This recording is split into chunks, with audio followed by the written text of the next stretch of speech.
একটি ছেলে তেলে ভাজা বিক্রি করে কত টাকা ইনকাম করতে পারবে? হয়তো কিছু বছর পর সে একটি রেস্টুরেন্টের মালিক হতে পারবে, কিংবা টাকা উপার্জন করে সে শুধুমাত্র একটি বাড়ি বানাতে পারবে। এর চেয়ে বেশি কী বা করে নেবে সে? আপনিও কি ঠিক এমনটাই ভাবছেন? কিন্তু আমি যদি বলি, এই ছেলেটাই আগে গিয়ে পুরো ভারতের সবচেয়ে ধনী ব্যক্তি হয়। হ্যাঁ, এনার নাম হলো ধীরুভাই আম্বানি। কিন্তু কিভাবে একটা গরিব ছেলে শুধুমাত্র তেলে ভাজা বিক্রি করে ৭৫,০০০ কোটি টাকার টার্নওভার করা কোম্পানি বানালো? এই ভিডিওতে গভীরভাবে আমরা এটাই জানবো, এবং আমি ১০০% নিশ্চিতভাবে বলতে পারি এই ভিডিওটি আপনার জীবনে অনেক পরিবর্তন এনে দেবে। তো বন্ধুরা, এই গল্পের শুরুটা হয় আজ থেকে প্রায় ৯১ বছর আগে, ২৮শে ডিসেম্বর ১৯৩২ সালে গুজরাটের চোরবার গ্রামের একটি মধ্যবিত্ত পরিবারে ধীরজলাল হীরালাল আম্বানির জন্ম হয়। আর এই মধ্যবিত্ত পরিবারের সাধারণ ছেলেটি আগে গিয়ে ধীরুভাই আম্বানি নামে প্রসিদ্ধ হন, এবং ওনার বাবা হীরাচন্দ্র গোবর্ধন ভাই আম্বানি গ্রামের স্কুলে বাচ্চাদের পড়াতেন। এমনভাবেই যখন ধীরুভাই আম্বানি ৫ বছরের হলেন, তখন তাকে বাহাদুর খানজি স্কুলে ভর্তি করানো হয়। যদিও ধীরুভাই আম্বানির পড়াশোনায় তেমন কোনো আগ্রহ ছিল না, কিন্তু তারপরেও বাবার ভয়ে না চাইলেও তাকে স্কুলে যেতে হয়েছে। হীরাচাঁদজির মোট ৫টি সন্তান ছিল, এবং তারা যেমনভাবে বড় হচ্ছিল তেমনভাবেই এদিকে হীরাচাঁদজির স্কুলের স্যালারি থেকে ঘর চালাতে মুশকিল হতে থাকে। আর এই দারিদ্রতা আর একাকিত্বে ব্যতীত হয়ে একদিন ধীরুভাই আম্বানি সিদ্ধান্ত নিলেন যে তিনি পড়াশোনা ছেড়ে দিয়ে কিছু কাজ করবেন। কিন্তু ওনার বাবা এই কথাগুলি শুনে অনেক রেগে যান এবং তাকে আবার স্কুলে পাঠানোর চেষ্টা করেন, কিন্তু ধীরুভাইয়ের জেদের সামনে তিনিও হার মেনে যান। কিন্তু বন্ধুরা, এখানে ধীরুভাই আম্বানি কাজ তো করতে চেয়েছিলেন, কিন্তু কি কাজ করবেন সেটা তিনি বুঝতে পারছিলেন না। এভাবেই তিনি কাজের খোঁজে এদিকে ওদিকে ঘুরতে থাকেন। আর ঠিক সেই সময়েই তিনি নিজের গ্রামের একটি মন্দিরে পৌঁছান। তিনি দেখলেন নির্জন থাকা মন্দির চত্বরে আজ প্রচুর ভিড়। তিনি খোঁজ নিয়ে জানতে পারলেন এরকম ভিড় প্রতি বছর ফেব্রুয়ারি মাসে কোনো প্রাচীন মান্যতার জন্য হয়ে থাকে। এখন এত বিপুল সংখ্যক ভক্তদের দেখে ধীরুভাই ভাবলেন, এতক্ষণ ধরে দাঁড়িয়ে থাকার কারণে এদের খিদে তো নিশ্চয় পেয়েছে। এই সুযোগ কাজে লাগিয়ে এখানে পকোড়ায় বিক্রি করা যাক। ধীরুভাই আম্বানি তার বাবার কাছে যেটুকু পকেট মানি পেতেন, তিনি সেটাকে একটি পিগি ব্যাংকে জমা করে দিতেন। আর এখন সেই পিগি ব্যাংকটি ভাঙার সময় এসে গিয়েছিল। আর কোনো দেরি না করেই তিনি পিগি ব্যাংকটিকে ভেঙে টাকা বের করে তার থেকে একটি ঠেলা কিনে মন্দিরের পাশেই পকোড়া বিক্রি করতে লাগলেন। প্রথম দিকে এই ব্যবসা থেকে তিনি প্রচুর লাভ পান, কিন্তু কিছুদিন পর মন্দিরে আবার ভক্তের সংখ্যা কমতে থাকে। তখন তার আমদানি ন্যায়ের বরাবর রয়ে যায়। সে সময় তার মনে হলো যে এখানে সময় বরবাদ করে আর কোনো লাভ হবে না, তাই তিনি তার ঠেলাটিকে বিক্রি করে ওই টাকাগুলি ব্যাংকে জমা করে দেন। এরপর তিনি আবার অন্য কোনো নতুন কাজের খোঁজ করতে থাকেন। সেই সময় তিনি দেখলেন যে প্রচুর সংখ্যায় লোকেরা ইয়েমেনে কাজ করতে যাচ্ছেন, এবং যারাই ওখানে গেছে বা গেছিল তাদের আর্থিক পরিস্থিতি অনেকটাই ভালো হয়ে গেছে। কিন্তু এর পেছনের কারণটা কি ছিল? এর প্রশ্নের জবাব খুঁজতে গিয়ে ধীরুভাই আম্বানি জানতে পারেন যে ভারতের তুলনায় ইয়েমেনে অনেক গুণ বেশি অর্থ উপার্জন করা যায়। এই কারণে ধীরুভাই আম্বানি ১৯৫০ সালে মাত্র ১৭ বছর বয়সে ইয়েমেনে চলে যান তার বড় ভাই রমডিক লালের কাছে। সেখানে পৌঁছানোর পর রমডিক লাল এ বেসেস অ্যান্ড কোম্পানির পেট্রোল পাম্পে ধীরুভাই আম্বানির জন্য কাজ খুঁজে দেন। সেখানে তার মাসিক বেতন ৩০০ টাকা ছিল। এই পেট্রোল পাম্পে কাজ করার সময় ধীরুভাই আম্বানি বিভিন্ন প্রচার পদ্ধতির মাধ্যমে লোকেদের বেশি টাকার পেট্রোল ভরানোর জন্য উৎসাহিত করতেন, যার ফলে পাম্পের আয় অনেক বেশি বেড়ে গেল, এবং তার কাজে খুশি হয়ে পাম্পের মালিক তাকে সেখানকার ম্যানেজার বানিয়ে দিল। এখন প্রমোশনের কারণে পেট্রোল পাম্পে কাজ করার পরেও ধীরুভাই আম্বানির হাতে অনেক সময় বেঁচে যেত। তাই তিনি এই অবসর সময়ে অন্য কিছু কাজ করার কথা ভাবলেন। তিনি আরও অন্য এক জায়গায় ক্লার্ক হিসাবে কাজ করতে শুরু করলেন। এখন বন্ধুরা, আমরা ভারতীয়রা পৃথিবীর যে কোনো প্রান্তেই কেন না চলে যাই, কিন্তু আমরা আমাদের চা পান করার অভ্যাস পরিবর্তন করতে পারি না। এবং ধীরুভাই আম্বানিও চা পান করতে খুবই পছন্দ করতেন। এখন তার কাছে এটার জন্য দুটি বিকল্প ছিল। হয়তো তিনি রাস্তার ধারে ১০ পয়সার চা পান করবেন, অথবা 5 স্টার হোটেলে ১ টাকার চা খেতে পারেন। কিন্তু এখানে ধীরুভাই আম্বানি 5 স্টার হোটেলের ১ টাকার চাকেই বাছেন, যাতে তিনি চায়ে চুমুক দেবার সময় তার আশেপাশের ধনী লোকেদের কথাগুলি শুনতে পারেন এবং জানতে পারেন যে তারা এত ধনী হওয়ার জন্য কি করেন। এমনই একদিন যখন তিনি চা পান করছিলেন, তখন তিনি তার পাশে বসা দুজনের কথোপকথন শুনতে পেলেন। তাতে একজন অন্যজনকে জিজ্ঞাসা করছেন, জানেন ইয়েমেনের প্রচলিত রৌপ্য মুদ্রায় রূপোর দাম মুদ্রার ভ্যালুর চেয়েও বেশি, মানে ১০০ টাকার মুদ্রায় ১১০ টাকার রূপো আছে। কেউ যদি তা গলিয়ে বের করে নেয়, তাহলে তার থেকে আর কেউ বেশি ধনী হতে পারবে না। হা হা হা হা। প্রকৃতপক্ষে এই ধনী ব্যক্তিরা কেবল এটি নিয়ে মজা করছিল, কিন্তু ধীরুভাই আম্বানি এটাকে সিরিয়াসলি নিয়ে নেন। তিনি একটি মেশিন কিনে লক্ষ লক্ষ কয়েন গলাতে শুরু করেন। এভাবেই এগিয়ে যেতে থাকে ধীরুভাই আম্বানির কাজ। সে সময় বাজারে কয়েনের ঘাটতি দেখে কয়েনগুলো কোথায় যাচ্ছে তা নিয়ে সরকার অনেক চিন্তিত হয়ে পড়ে।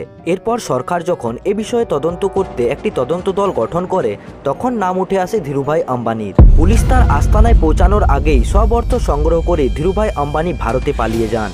সালটা ছিল তখন 1958, যখন ধীরুভাই আম্বানি তার বাড়ি ফিরে আসেন এবং যখন তার বাবা শুনলেন যে তিনি চাকরি ছেড়ে দিয়েছেন, তখন তিনি খুব রেগে গেলেন। তা দেখে আত্মীয় স্বজনরাও অনেক সমালোচনা করলেও তিনি কারো দিকে মনোযোগ দেননি।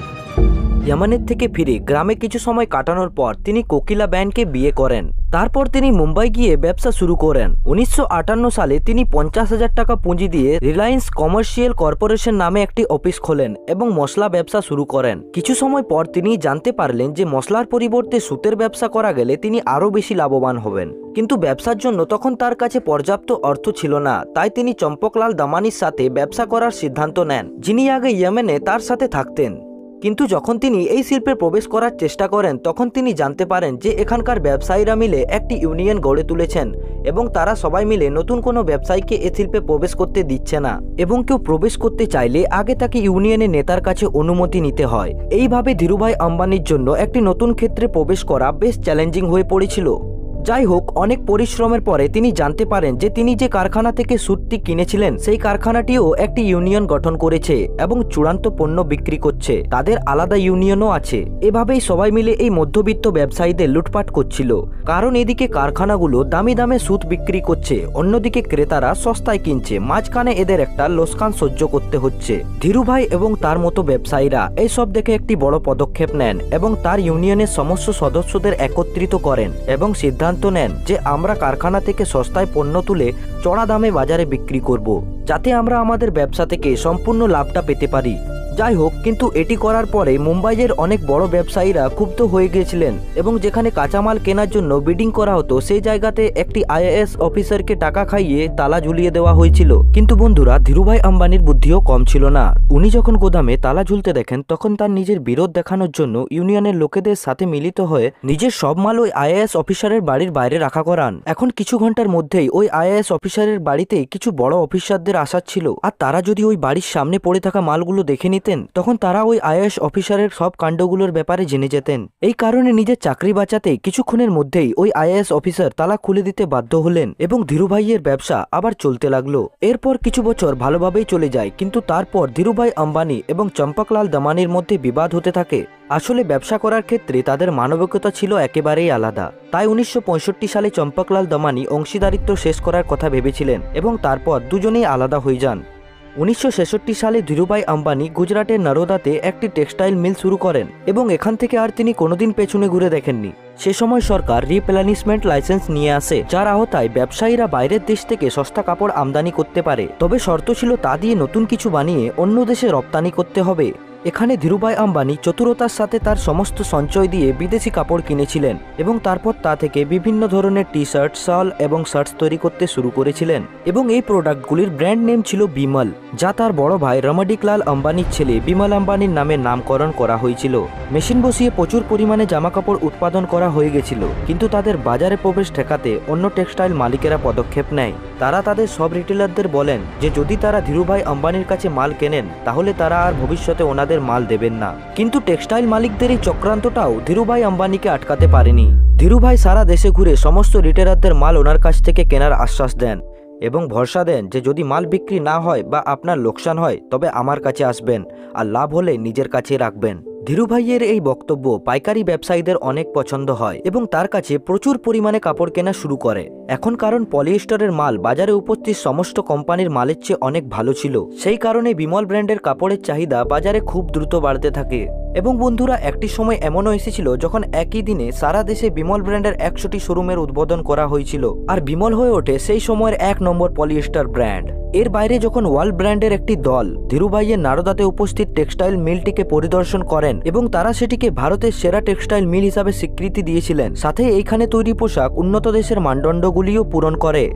কিন্তু বন্ধুরা এই যাত্রা এতটা সহজ ছিল না ধীরুভাই আম্বানির জন্য, কারণ যখন তার প্রতিযোগীরা জানতে পেরেছিলেন যে ধীরুভাই আম্বানি রিপ্লেনিশমেন্ট লাইসেন্সে দুর্ব্যবহার করছেন, তখন তারা ধীরুভাই আম্বানির উপর মামলা করেন। এরপর ধীরুভাই আম্বানি স্পষ্ট করেছেন যে শর্তাবলীতে কোথায় লেখা আছে যে বাইরের দেশ থেকে মাল আমদানি করার পর 100% মালকেই বাইরের দেশে রপ্তানি করতে হবে।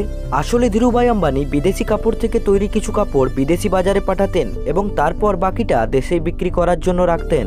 আর ধীরুভাইয়ের এই কৌশলের জন্যই তার ব্যবসা অনেক বেশি লাভবান হয়েছিল। এছাড়াও বিমল দেশের পাশাপাশি বিদেশেও নিজের ভালো নাম বানাতে সফল হয়েছে। এই সেক্টরে সাফল্যের পর ধীরে ধীরে অন্য সেক্টরেও তার ব্যবসা সম্প্রসারণ শুরু করেন ধীরুভাই আম্বানি।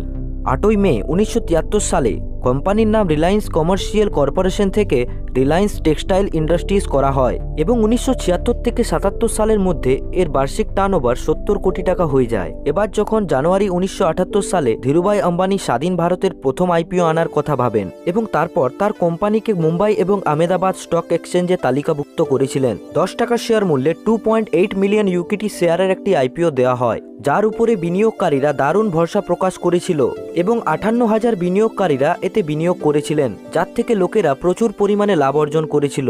এবং এটি এতটাই জনপ্রিয় হয়েছিল যে 1986 সালে যখন কোম্পানির বার্ষিক শেয়ার হোল্ডার সভা অনুষ্ঠিত হয়েছিল, তখন 30,000 শেয়ার হোল্ডারেরা সেখানে উপস্থিত ছিলেন, যা ভারতীয় কর্পোরেট ইতিহাসে একটি রেকর্ড হয়ে দাঁড়ায়। আশ্চর্যের বিষয় হলো সেই সময় বোম্বেতে এত লোকের ধারণ ক্ষমতাযোগ্য একটিও হল ছিল না, যার কারণে একটি মাঠেই এই সভার আয়োজন করা হয়েছিল।